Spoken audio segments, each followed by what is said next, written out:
Friends, நேர்கொண்ட பார்வை நிகழ்ச்சியில் இன்னைக்கு ஆசீர்வாத சினிமாஸ் தயாரிப்புல சத்யநந்தி இயக்கத்துல மோகன்லால், மாளவிகா மோகனன், சங்கீத் பிரதாப், சித்திக், லாலு லக்ஸ், ஜனார்தனன் மற்றும் பலர் நடிப்புல வந்திருக்கிற புதிய மலையாள சினிமா ஹிருதயபூர்வம் எப்படி இருக்குன்னு பார்ப்போம். அதுக்கு முன்னாடி நம்ம யூடியூப் சேனல் சப்ஸ்கிரைப் பண்ணிடுங்க, பக்கத்துல உள்ள பெல் ஐக்கனை கிளிக் பண்ணிடுங்க, உங்க நண்பர்களுக்கு சஜஸ்ட் பண்ணுங்க, ஷேர் பண்ணுங்க. இப்போ வாங்க படம் எப்படி இருக்குன்னு பார்ப்போம்.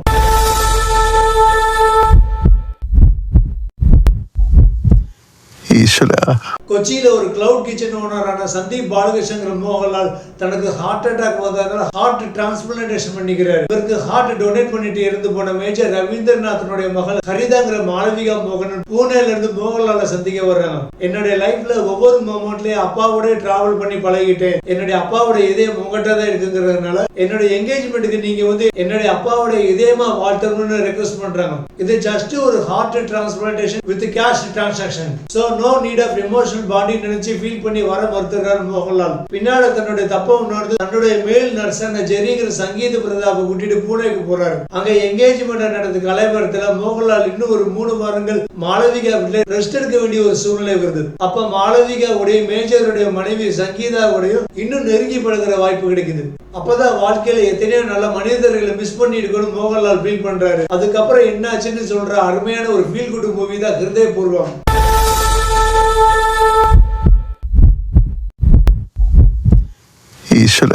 படத்தோட நாயகன் சந்தீப் பாலகிருஷ்ணன் கம்ப்ளீட் ஆக்டர் மோகன்லால் வழக்கம் போல அடிச்சு முடிச்சிருக்காரு. வழக்கமான ஒரு மோகன்லால் சத்யநந்தி காம்போல ஒரு ஃபேமிலி டிராமான்னு சொல்றதை விட அருமையான ஒரு ஃபீல் குட் மூவின்னு சொல்லலாம். படம் ஆரம்பத்திலேயே ஹார்ட் அட்டாக்னால பாதிக்கப்பட்டு ட்ரீட்மெண்ட் எடுக்கிற நாயகன் மாதிரியான ஒரு கேரக்டர் மோகன்லால் மாதிரியான நடிகர்கள் மட்டும்தான் தைரியமா பண்ண முடியும். தனது ஹார்ட் டிரான்ஸ்பிளான்டேஷன் செய்யப்பட்டிருக்குன்னு ஆடியன்ஸ் நம்பணுங்கிறதுக்காக ஸ்மூத்தான ஒரு ஆக்டிங் லெவல் மீட்டர்லயே படம் ஃபுல்லா டிராவல் பண்ணிருப்பார் மோகன்லால். அவர் ரொம்ப ஓவரா எமோஷனல் ஆகும்போது நம்முடைய ஹார்ட் வலிக்குது. சங்கீத் பிரதாப் அள்ளி தூவுற ஹியூமரஸ் பூக்கள்னாலதான் நம்ம ஹார்ட் ஓரளவுக்கு சைலண்ட் ஆகுது. அந்த அளவுக்கு நடிப்புனாலே நம்முடைய இதயத்தை ஆக்கிரமிக்கிறார் மோகன்லால். மொபைல் கேமரா வழியாவே தன்னுடைய கடையை கண்ட்ரோல் பண்ணி கடையினுடைய ஸ்டாஃப்கள் எல்லாரும் திட்ட சீன், கல்யாண மேடையில தாலி கட்டுறதுக்காக தாலி எடுக்கிற அந்த சைக்கிள் கேப்ல பழைய காதலன் கூட ஓடி போற அவருடைய மனப்பெண் மறுபடியும் மொபைல்ல வாட்ஸ்அப் வீடியோ கால்ல கொஞ்சம் வலிகிற சீன்ல மோகன்லால் காமிக்கிற அந்த வெக்கப்படுகிற தருணங்கள், தனக்கு ஹார்ட் டொனேட் பண்ண ஃபேமிலியை பத்தி இதுவரைக்கும் நன்றி தெரிவிக்கலன்னு வருத்தப்படுற சீன்,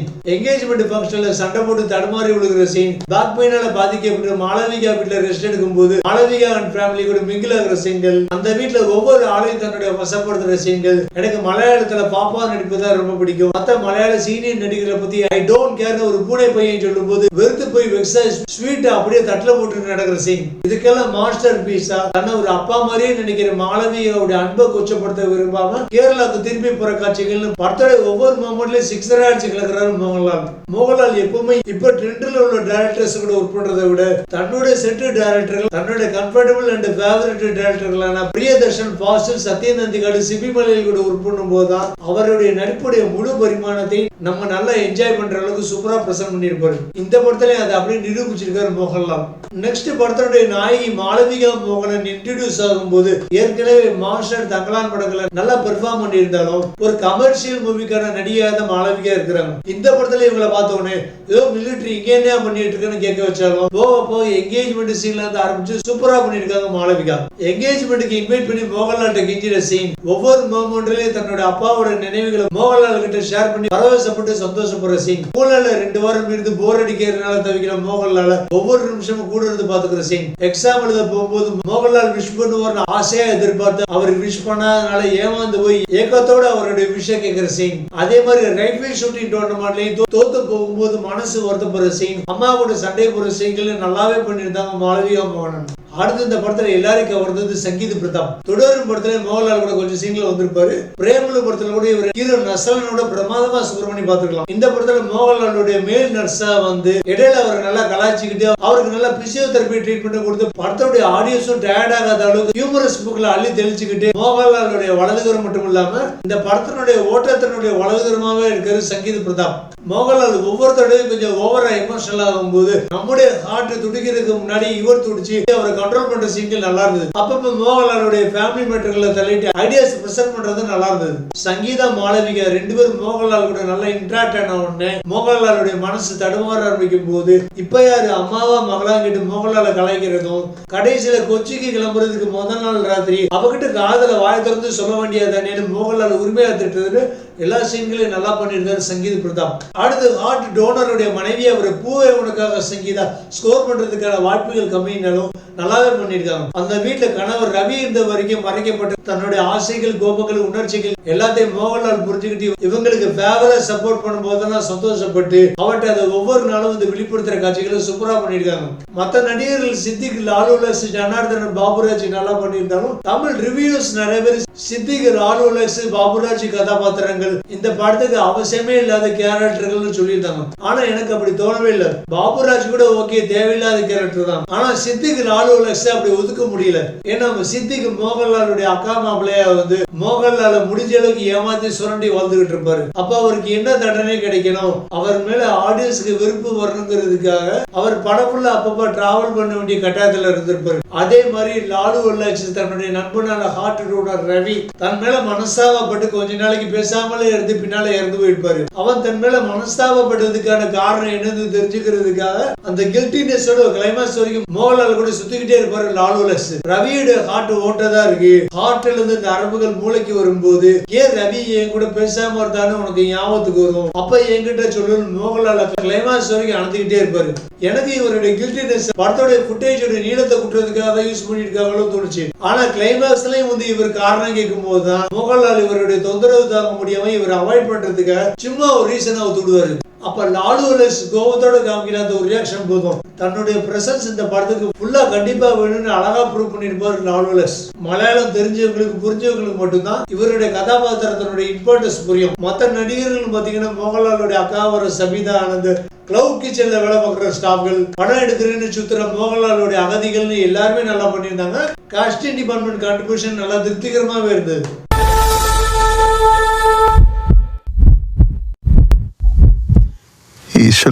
படத்தோட இயக்குனர் வெட்டரன் டைரக்டர் சத்யன் அந்திக்காடுக்கு 70 வயசு ஆச்சுனாலும் இன்னும் மலையாள சினிமால டிராவல் பண்ணிட்டே இருக்காரு. இவருடைய பெஞ்ச்மேட்டுகளான பிரியதர்ஷன், பாசு, சிபிமலை எல்லாம் இப்ப ரெஸ்ட் எடுத்துக்கிட்டு இருக்காங்க. இவர் மட்டும் தான் இப்ப லைவா இருக்காரு நினைக்கிறேன். 1984 வந்து கலியில் அல்பம் காரியம் படத்துல இருந்து தான் மோகன்லால் இவர் மெயின் ஹீரோ வச்சு டைரக்ட் பண்ண ஆரம்பிக்கிறார். அதுக்கப்புறம் இப்ப வரைக்கும் கிட்டத்தட்ட 20க்கும் மேற்பட்ட படங்கள் மோகன்லால வச்சு family drama, comedy drama, love ஸ்டோரின்னு விதவிதமான ஜேர்னல்ல படம் பண்ணிருக்காரு. ரொம்ப வித்தியாசமா இவர் மோகன்லால வச்சு டைரக்ட் பண்ண ஒரே ஒரு ஆக்ஷன் படம் பின்காமி. அந்த படம் அந்த அளவுக்கு சக்சஸா ஓடவே இல்லை. நிறைய படங்கள் தமிழ் அபிஷியலாவும் ரீமேக் ஆயிருக்கு, அன்அபிஷியலாவும் காப்பி அடிச்சிருக்காங்க. காந்தி நகர் செகண்ட் ஸ்ட்ரீட் தமிழ்ல அண்ணா நகர் முதல் தெருங்கிற பேர்லயும், நாடோடி கட்சிங்கிற படம் தமிழ்ல கதாநாயகங்கிற பேர்லயும், சன்மன செல்வோருக்கு சமாதானங்கிற படம் தமிழ் இல்லங்கிற பேர்லயும், சந்தேஷங்கிற படம் தமிழ்ல வீட்டை பாரு நாட்டை பாருங்கிற பேர்லயும் வந்திருக்கு. இவருடைய 2 பட கதைகளை தமிழ்ல காப்பி அடிச்சு பட்டிட்டிகரி பண்ணி ரிலீஸ் பண்ணிருக்காங்க நம்ம ஆட்கள். அதுல ஒரு படம் ரகுமான் நடிச்சு வந்த பப்பன், பிரியப்பட்ட பப்பன் படம் தான் தமிழ்ல அதிசய பிறவிங்கிற பேர்ல ரஜினி வச்சு எடுத்திருந்தாங்க. அதே மாதிரி டிபி பாலகோபால நிமைங்கிற படத்தோட கதையை தான் அப்படியே தமிழ்ல பட்டிட்டிகரிங் பண்ணி சூர்யா, லைலா, சினேகா வச்சு உன்னை நினைத்துங்கிற பேர்ல படமா எடுத்திருந்தாரு விக்ரமன். கடைசியா மோகன்லால் கூட 2015 என்னும் எப்போதும் படத்தை டைரக்ட் பண்ணியிருந்தாரு. 10 வருஷம் கழிச்சு இப்பதான் இந்த 2 பேரும் ஜாயின் பண்றாங்க. இந்த படத்துல இவர் எடுத்துக்கிட்ட subject organ transplantation and emotional bonding. நம்ம இறந்து போன அப்பாவுடைய கண்ணை காட்டி இன்னொருத்தருடைய கண்ணுல உடம்புல பார்க்கும் போது நம்ம மனசுல எந்த ஒரு சிலிர்ப்பு, ஒரு எக்ஸைட்மெண்ட், சந்தோஷம் வரும். அந்த ஃபீலிங்க மாளவிகா கேரக்டர் படமா அழகா டெலிவர் பண்ணியிருக்காரு டைரக்டர். இதே ஜேர்னல் ஸ்டோரியில தமிழ்ல ஏற்கனவே நீ வருவாய் என படம் வந்துருச்சு. அதுல கண்ணு, இதுல ஹார்ட். அந்த தமிழ் படத்தை தமிழ் சினிமாவுக்கே உள்ள காமெடி சாங்ஸ் போயிட்டு கமர்ஷியலா பிரசன்ட் பண்ணிருப்பார் ராஜகுமாரன். இதுல மலையாள சினிமா ஸ்டைலுக்கே ஒரு யதார்த்தமான ஸ்லோ டிராமாவா சத்யன் அந்திக்காடு டச்ல வந்திருக்கு இந்த ஃபீல் குட் மூவி. இடைவெளிக்கு அப்புறம் மாளவிகா மோகன்லால் கூட அதிகமா இன்டராக்ட் ஆகும் போது மோகன்லால் மனசுல ஒரு சின்ன ஒரு சஞ்சலம் வரும். இந்த பொண்ணு பெரிய மனசே இல்லையே, திடீர்னு என்ன பின்னால வந்து கட்டி பிடிச்சுக்கிட்டு நீங்க கல்யாணம் தண்ணிக்கு விட்டுட்டு போன சந்தீப இனிமே காலப்புல நானே பாத்துக்கிறேன்னு என்னுடைய பழைய கல்யாணம் பொண்ணுகிட்ட சொல்றாளே, என் கண்டத்துல கிஸ் பண்றாளே, இருக்காளே அப்படி இப்படி எல்லாம் யோசிச்சு ரிட்டர்ன் டிக்கெட் 2 நாள் கழிச்சு கொடுப்போமான்னு ஒரு மன குழப்பத்திலே மோகன்லால் இருப்பாரு. அதே நேரம் ஹார்ட் டோனர் ரவியினுடைய மனைவி சங்கீதாவும் இவர் கையை பிடிச்சு பேசுற அளவுக்கு ரொம்ப இன்ட்ராக்ட் ஆயிருப்பாங்க. தன்னால தவிச்சுக்கிட்டு இருப்பாரு மோகன்லால். கடைசியில ஒரு கார்ல மலைப்பாதையில மாளவிகா மோகன்லால் கூட்டிட்டு போவாங்க. அப்ப தன்னுடைய அப்பாவை தான் எந்த அளவுக்கு நேசிக்கிறேன்னு ஒரு வாட்ஸ்அப் ஆடியோ காலை பிளே பண்ணி காமிப்பாங்க. அதுல இருந்து மோகன்லால் அந்த குழப்பத்துல இருந்து சுத்தமா வெளியில வந்துருவாரு. இவ இன்னும் தன்னுடைய சொந்த அப்பா மாதிரி தான் பார்த்துக்கிட்டு இருக்கா, அப்பா மாதிரி தான் நேசம் காமிச்சுக்கிட்டு இருக்கா, இனிமே நம்மளையும் இவள ஒரு மகளாவே நேசிப்போன்னு மைண்ட் மாதிரி ரிட்டர்ன் டிக்கெட்டுக்கு பிளைட் போட்டுவாரு மோகன்லால். மிக அருமையான ஒரு சீன். ஜஸ்ட் மிஸ் ஆயிருந்தாலும் இந்த படம் ஒரு பி கிரேட் படம் மாதிரி ஆயிடும். Great salute Sathyan Anthikad. இந்த 2 பேர் காம்போ மலையாள சினிமா ரசிகர்களுக்கு கிடைச்ச வரணும்னு சொல்லலாம். ஒட்டுமொத்தமா படம் சொல்ல ஒரு கான்செப்ட் இதுதான். ஒருத்தவங்க நம்ம மேல ரொம்ப இன்ட்ராக்டா இருக்கிறது, அவங்க நம்ம மேல கிருஷ்ணா இருக்காங்கன்னு தப்பா நினைச்சுக்கிட்டு அவங்க தர அன்பை மரியாதை பாசத்தை காதல்ங்கிற பேர்ல அப்படியே தீயில போட்டு புசிக்கிட கூடாது. இந்த மாதிரி அன்பு பாசம் எல்லாம் திருப்பி எத்தனை ஜென்மன்கள் எடுத்தாலும் கிடைக்காது. இந்த மாதிரி நம்ம மேல பாசம் காமிக்கிற உறவுகள் நம்மளை விட்டு எவ்வளவு தூரம் விலகி இருந்தாலும் நம்மளை மறக்க மாட்டாங்க. ஒவ்வொரு வருஷமும் நம்ம பிறந்த நாள் அன்னைக்கு நமக்கு தவறாம கேக் அனுப்புவாங்க. நம்ம கையிலதான் ஒரு ஆள் மேல ரொம்ப இன்ட்ராக்டா அட்டாச்மெண்டா இருக்கணும்னா அதை காதலா தான் வெளிப்படுத்தி காமிக்கணும்னு அவசியமே கிடையாது. ஒரு அப்பா மகள் உறவாகவும் காமிக்கலாம். எந்த உறவுகளையும் கொச்சப்படுத்த கூடாதுன்னு அந்த ஒரு சீன்ல கிளைமாக்ஸ்ல அவ்வளவு சூப்பரா போர்ட்ரேட் பண்ணிருப்பாரு டைரக்டர். ஒரு உறவை ஒரு ரிலேஷன்ஷிப்பை ஹேண்டில் பண்றது நம்மகிட்ட தான் இருக்குன்னு அவ்வளவு அழகா டெலிவர் பண்ணிருக்காரு சத்யன் அந்திக்காடு. இன்னும் இந்த பொண்ணு நம்மளை காதலிக்கல, நம்மளை புரிஞ்சுக்கலன்னு அந்த பொண்ணு மேல ஆசிட் அடிக்கிற இளைஞர்களுக்கு பக்குவமான அன்பு காதல்னா என்ன சொல்லி கொடுக்கிற படம் தான் இந்த ஹிருதய பூர்வம். ஸ்நேக வீடு என்னும் எப்போதும் படம் மாதிரி அற்புதமான feel good movies Sathyan Anthikad மாதிரி இயக்குநர்கள் கொடுக்கறதுனாலதான் மலையாள சினிமாக்கள் இப்போ குவாலிட்டி அதிகமா இருக்கு, ரியாலிட்டியும் அதிகமா இருக்கு, மக்கள் கொடுக்கிற சப்போர்ட்டும் அதிகமா இருக்கு. அதனால தான் சத்யன் அந்திக்காடு மாதிரி இயக்குநர்கள் 70 வயசு வரையும் தன்னுடைய படைப்புகளை அசராம கொடுத்துக்கிட்டே இருக்காங்க மலையாள சினிமால. Once again great salute to Sathyan Anthikad. இந்த படத்துல நான் பார்த்த இன்னொரு சிறப்பம்சம் என்னன்னா, தொடரும் படம் நான் ரிவ்யூ பண்ணும்போது நெகட்டிவ் ரிவ்யூ தான் கொடுத்திருந்தேன். ஏன்னா அந்த படம் எனக்கு அந்த அளவுக்கு கனெக்ட் ஆகவே இல்லை. ஏன்னா இதே மாதிரி நிறைய கதாபாத்திரங்களை மோகன்லால் நிறைய படங்களை நான் பார்த்துட்டேன். மோகன்லால் ஒண்ணு எம்புரான் மாதிரி ஒரேடி ஆக்ஷன் படமா பண்றாரு, இல்லைன்னா இந்த மாதிரி அப்பா அம்மா ஒரு பொண்ணு ஒரு பையன் ஒரு ஃபேமிலியில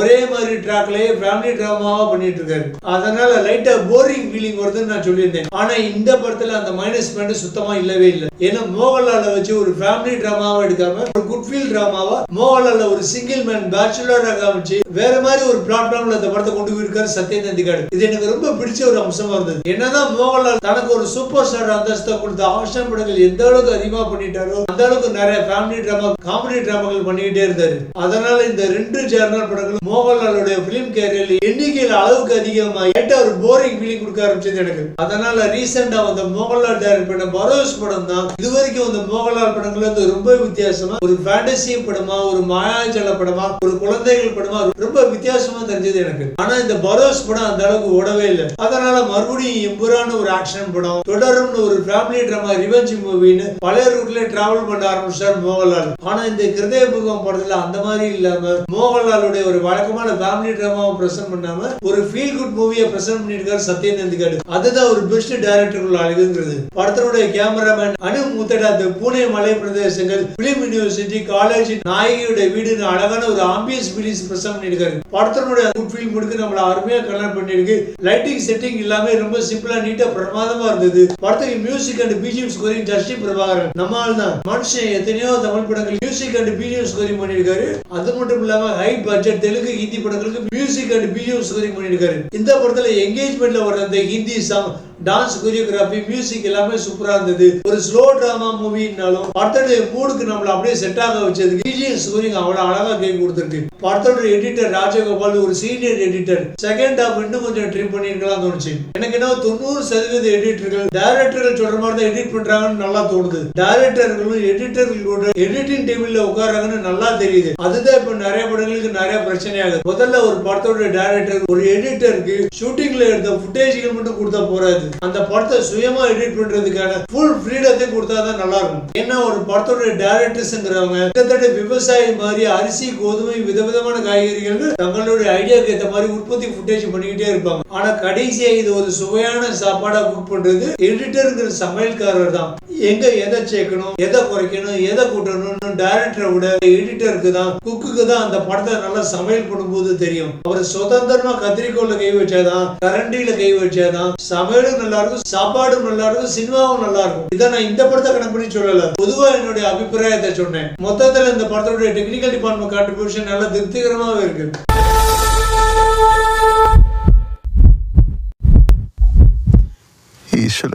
படத்துல மைனஸ் பாயிண்ட்கள் அங்கங்க இருக்கு. முதல் மைனஸ் பாயிண்ட் படத்தோட நீளம். இந்த படத்தை குறைஞ்சது ஒரு 2 மணி நேரத்துல முடிச்சிடலாம். இவ்வளவு நீளம் தேவையே கிடையாது. ஒரு 3 மணி நேரம் படம் பார்த்த மாதிரி ஃபீலிங் வந்தது எனக்கு. இந்த படம் நைட் ஷோ பார்க்க போனீங்கன்னா ஒரு பெட்ஷீட் ஒரு தலானியில நீங்க கொண்டு போயிடலாம். அந்த அளவுக்கு ஒரு ஸ்லோ டிராமா. அதனையும் செகண்ட் ஹாஃப் தான் பாக்குறதுக்கு கண்டிப்பா உங்களுக்கு ஒரு அசாத்தியமான பொறுமை வேணும். ஏன்னா இது 100% மலையாள ஆடியன்ஸுக்கான படம். அதனால மலையாள மனசிலாதவங்களுக்கு எல்லாம் சித்திக் லாலுலஸ் கேரக்டர்லாம் இந்த படத்துக்கு அவசியம் இல்லாததுன்னு தான் தோணும். படம் இன்னும் கொஞ்சம் ஸ்லோவா போயிருந்தா பேசாம திங்கள்ல இருந்து வெள்ளி வரைக்கும் டெய்லி ஒரு அரை மணி நேரம் எபிசோட ஏதாவது ஒரு மலையாள டிவி சேனல்ல சீரியல்ல டெலிகாஸ்ட் பண்ண ஆரம்பிச்சிருப்பாங்க. Just escape. இவ்வளவு மைனஸ் பாயிண்ட்களையும் தாண்டி இந்த படம் கிட்டத்தட்ட ஒரு 40 கோடி வரைக்கும் கலெக்ஷன் இருக்குச்சுன்னா மோகன்லாலுடைய அற்புதமான நடிப்புனாலையும் சத்யநந்திகாரனுடைய அற்புதமான டைரக்ஷனாலையும் தான். உங்களுக்கு மலையாளம் நல்ல மனசிலாகும், மலையாள ஸ்லோ டிராமா படங்கள் செட் ஆகும்னா ஸ்டார்டிங்ல இருந்து கிளைமாக்ஸ் வரைக்கும் இந்த படத்தை நல்லா என்ஜாய் பண்ணலாம். இடையில சங்கீத பிரதாபனுடைய உள்ளின்னர் காமெடிகளுக்கு சந்தோஷமா சிரிக்கலாம். இடையில லைட்டா நீங்க அப்படியே உறங்கலாம். படம் கிளைமாக்ஸ் வரைக்கும் நீங்க முடிச்சிருந்தீங்கன்னா படம் முடிஞ்ச உடனே சந்தோஷமா நீங்க தியேட்டர் விட்டு வெளியே வரலாம். இல்லைன்னா ராத்திரி உள்ள நீங்க தியேட்டர்ல ஏசியிலே உறங்கலாம். அதே மாதிரி 1-2 லாஜிக் மிஸ்டேக்கள். இப்போ ஒருத்தருடைய கண்ணு, கிட்னி, இதயம் எல்லாம் இன்னொருத்தருக்கு டொனேட் பண்ணும்போது டோனருடைய ஃபேமிலி மெம்பர்ஸ் இந்த அளவுக்கு டிரான்ஸ்பிளான்டேஷன் செய்யப்பட்ட மனிதரோட வெறும் 3 வாரத்துல அட்டாச் ஆக முடியுமா? இந்த படத்துல மாளவிகா மோகனன் கதாபாத்திரமும் அப்பாவுடைய இதயம் பொருத்தப்பட்ட மோகன்லால் மேல அந்த அளவுக்கு அட்டாச்மெண்டோட பழகுது. இப்படி ஒரு க்ளோஸ் அட்டாச்மெண்ட் ஃபீலிங் வர சான்ஸ் ரொம்ப கம்மி தான். அப்படியே அது அப்பாவுடைய இதயம் இவருக்குள்ள இன்னும் துடிச்சுக்கிட்டு இருக்குன்னு பாசமா வெளிப்பட்டாலும் அந்த பாசம் உண்மையான ஒரு தந்தை மேல உள்ள பாசமா இருக்காது. மாறா ஒரு லவ்விங் ரிமைண்டர், அதாவது அப்பாவை நினைவூட்டும் பாசமா தான் இருக்கும். இந்த அளவுக்கு அட்டாச்மெண்டால பழகாது. மோகன்லால் ஒரு 2-3 வாரம் ட்ரீட்மெண்ட்டுக்காக மாளவிகா வீட்டுல ரெஸ்ட் எடுக்கிறாரு. 2-3 வாரம் கழிச்சு அவர் கொச்சிக்கு போயிடுவாருன்னு சங்கீதாவுக்கும் தெரியும், மாளவிகா அந்த வீட்டுல உள்ள எல்லாருக்குமே தெரியும். அதுக்கப்புறம் இந்த வீட்டுக்கு அவர் திரும்பி வர வாய்ப்புகள் ரொம்ப கம்மி தான். ஏன்னா அந்த அளவுக்கு ஒரு கொச்சியில கிளவுட் கிச்சன்ல ரொம்ப பிஸியான ஆளு. அப்படி இருந்து மோகன்லால் கிட்ட தங்களோட ஃபேமிலி இஷ்யூக்கள், தங்களோட ஃபேமிலி ப்ராப்ளங்கள் எல்லாத்தையும் அவர்கிட்ட டிஸ்கஸ் பண்றதும் அவர்கிட்ட ஷேர் பண்றதுமா இருக்காங்க அந்த 2 பேரும். இதுல ஒருபடி மேல போய் சங்கீதா மோகன்லால் கிட்ட சண்டை போடுறாங்க. என்ன ஹரிதா அவ பாட்டுக்கு இஷ்டத்துக்கு என்கேஜ்மெண்ட் பிரேக்கப் பண்றான், அங்கேயும் இங்கேயும் சுத்திக்கிட்டு இருக்கா, அவளுக்கு ஒரு பொறுப்பே இல்ல, நீங்க எதனா கேட்க மாட்டீங்களா, உங்களுக்கு கொஞ்சம் கூட பொறுப்புணர்ச்சியே இல்லைன்னு சங்கீதா கெஸ்டா வந்து மோகன்லால் ஹஸ்பண்ட் திட்டுற மாதிரி திட்டுறாங்க. அவர்கிட்ட ஃபேமிலி ப்ராப்ளம் எல்லாம் ஷேர் பண்ணிட்டு இருக்காங்க, அவர்கிட்ட சொல்யூஷன் கேட்டுக்கிட்டு இருக்காங்க. இது என்ன லாஜிக்னே தெரியல. இப்பெல்லாம் நம்ம வீட்டுல நம்ம சொந்த அம்மா அப்பா அண்ணே அக்கா நம்ம வீட்டுல நம்ம பக்கத்திலே இருந்தாலும் நம்ம அப்படியே மொபைல நோண்டிட்டே தான் இருக்கோம். இந்த காலத்துல இல்ல சொந்த அப்பா இல்ல டூப்ளிகேட் அப்பாட்ட இப்படிலாம் அட்டாச்மெண்ட்டை வளர முடியுமான்னு தெரியல. அதே மாதிரி ஹார்ட் டிரான்ஸ்பிளான்டேஷன் செய்யப்பட்ட மோகன்லால் கடைசி மாளவிகா வில்லன் கிட்ட இருந்து காப்பாத்துறதுக்காக ஃபைட் பண்றதெல்லாம் சினிமாத்தனமா இருக்கு. புது ஹார்ட் இப்பதான் ஓரளவுக்கு செட் ஆக ஆரம்பிச்சிருக்கு, இப்ப ஃபைட் பண்ணலாமான்னு சங்கீத் பிரதாப் கேட்பாரு. அதுக்கு மோகன்லால் நான் எத்தனை வருஷம் கடுமையா உழைச்சிருக்கேன் தெரியுமா, அதனால அந்த பாடி தாங்குன்னு சொல்லுவாரு. வில்லனும் அவருடைய 2 ஆட்கள் திருப்பி நெஞ்சில ஓங்கி ஒரு குத்து விட்டா அவ்வளவுதான், சோழி முடிஞ்சிருமே. ஏற்கனவே என்கேஜ்மெண்ட் ஃபங்க்ஷன்ல வில்லன் ஒரு குத்து விட்டதுக்காக மோகன்லால் மாளவிகா வீட்டுல 2-3 வாரம் heart pain, back pain rest எடுத்துக்கிட்டு இருக்காரு. இதுல வில்லன் தன்னோட 2 நண்பர்கள் கூட சேர்ந்து மோகன்லால் போட்டு அந்த அடி அடிச்சுட்டு இருக்காரு. அவரு சர்வசாதாரணமா திருப்பி 10 அடி கொடுத்துட்டு இருக்காரு. இதெல்லாம் லாஜிக் இல்ல, மெடிக்கல் மிராக்கிள். ஒரு ஆளுக்கு ஹார்ட் டிரான்ஸ்பிளான்டேஷன் பண்ணும்போது இவருடைய பாடி இந்த புது ஹார்ட்டை ஏத்துக்கிடுமான ஐசியூல வச்சு 2 வாரம் அடிக்கடி டெஸ்ட் பண்ணி அதுக்கப்புறம் 6 வாரங்கள் கழிச்சு தான் பேஷண்ட் ஆஸ்பத்திரியில இருந்து டிஸ்சார்ஜ் பண்ணுவாங்க. அப்புறம் மருந்து டெஸ்ட் ட்ரீட்மெண்ட் கண்டினியூஸா போயிட்டே இருக்கும். அவர் கம்ப்ளீட்டா ரெக்கவர் ஆக புது ஹார்ட் உடம்புக்குள்ள செட் ஆக குறைஞ்சது ஒரு 6 மாசமாவது எடுக்கும். ஹார்ட்டை பத்திரமா பாதுகாத்துக்கணும். ஹார்ட்டுக்கு எந்த ஒரு ஷாக்கிங் வைப்ரேஷன் வரக்கூடாது, ரொம்ப ஓவரா எமோஷனல் ஆகக்கூடாது. அப்படின்னாதான் அந்த பாடி அந்த ஹார்ட்டை எடுத்துக்கிட்டு ஒரு 20 வருஷம் வரைக்குமாவது உயிர் வாழ முடியும். இதுதான் ரியல் மெடிக்கல் ஸ்ட்ராட்டஜி. இங்க இந்த மெடிக்கல் ஸ்ட்ராட்டஜி எல்லாத்தையும் தூக்கி இருக்கிட்டு ஹீரோ பயங்கரமா வில்லன்கள் கூட ஃபைட் பண்ணிட்டு இருக்காரு. இதுக்கு பேசாம அந்த வில்லன் ஒரு டேஞ்சரான ஆளு முதல்ல தெரிஞ்சிருந்தோம். உஷாரா போலீஸ் வரவழைச்சு கேட்டுக்கு வில்லில நிப்பாட்டி வச்சிருக்கலாம். வில்லனுக்கு மோகன்லாலுக்குமான அந்த குவாரல் இன்னும் அதிகமாகும் போது சங்கீத் பிரதாபை வச்சு போலீஸ போன் மூலமா வர வைக்கலாம், வில்லனை அரெஸ்ட் பண்ண வைக்கலாம். இந்த அளவுக்கு ஸ்மார்ட் ஐடியாக்கள் நிறைய இருக்கும் போது இவங்க வலுக்கட்டாயமா இந்த ஸ்லோ டிராமாவுக்கு, இந்த ஃபீல் குட் மூவிக்கு இந்த தேவையில்லாம ஒரு ஃபைட் சீனை வச்சிருக்காங்க. மத்தபடி வேற எந்த மைனஸ் பாயிண்ட் இந்த படத்துக்கு எனக்கு தோணவே இல்லை. தோண வைக்காத அளவுக்கு ஸ்கிரிப்ட் ரெடி பண்ணியிருக்காங்க.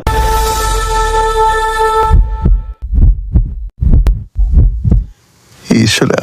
ஒரு ஆள் நம்ம மேல காமிக்கிற பாசத்தை காதலுங்கிற விலை சின்ன பின்னமாக கூடாது. அந்த அற்புதமான அன்பான உறவை கெடுத்துக்கிட கூடாதுன்னு அற்புதமான ஒரு மார்வெல்ல சொல்லியிருக்காங்க. டெக்னிக்கல் டிபார்ட்மெண்ட் அருமையா இருக்கு, காஸ்டிங் டிபார்ட்மெண்ட் நல்லா சூப்பரா இருக்கு, ஸ்டோரி நல்லா இருந்தாலும் ஸ்கிரீன் பிளே இன்னும் கொஞ்சம் அருமையா செதுக்கிட்டு இருந்தாங்கன்னா 2.5 மணி நேரம் ஆடியன்ஸ் என்கேஜ் பண்ணி உட்கார வச்சிருந்திருக்கலாம். வயலன்ஸ் காட்சிகள் அந்த அளவுக்கு இல்லாத நல்ல ஒரு நீட்டான டீசென்டான அருமையான ஒரு ஃபீல் குட் மூவி தான். இந்த அடிப்படையில் அந்த படத்துக்கு 5க்கு 3.5 ஸ்டார்கள் கொடுக்கலாம். மலையாள ஸ்லோ டிராமாக்கள், மலையாள ஃபீல் குட் மூவிஸ் பிடிக்குங்கிறவங்க தமிழ் வெர்ஷன் அவைலபிளா இருக்கிற தியேட்டர்ல போய் பாத்தீங்கன்னா இந்த படம் உங்களுக்கு கண்டிப்பா ரொம்ப பிடிக்கும். மற்ற மசாலா பட ரசிகர்களுக்கு இந்த அனிமல் கில்லு மார்க்கோ லோகா மாதிரியான ரொம்ப வயலண்டான படம் பிடிக்குங்கிற சைக்கோ ரசிகர்களுக்கு இந்த படம் கண்டிப்பா செட் ஆகாது. மொத்தத்துல ஹிருதயபூர்வம் ஹார்ட்டி சல்யூட்னு சொல்லி இந்த விமர்சனத்தை முடிச்சுக்கிறேன். இந்த விமர்சனம் பிடிச்சிருந்தா லைக் பண்ணுங்க, உங்க கருத்துக்களை கமெண்ட் பாக்ஸ்ல எழுதுங்க, நம்ம யூடியூப் சேனல் சப்ஸ்கிரைப் பண்ணுங்க, பக்கத்துல உள்ள பெல் ஐகானை கிளிக் பண்ணுங்க, உங்க நண்பர்களுக்கு சஜஸ்ட் பண்ணுங்க, ஷேர் பண்ணுங்க. மீண்டும் இதே மாதிரி ஒரு திரை விமர்சன நிகழ்ச்சியில் உங்களை சந்திக்கும் முறை உங்களிடமிருந்து விடைபெறுவது உங்கள் இஸ்லாம்.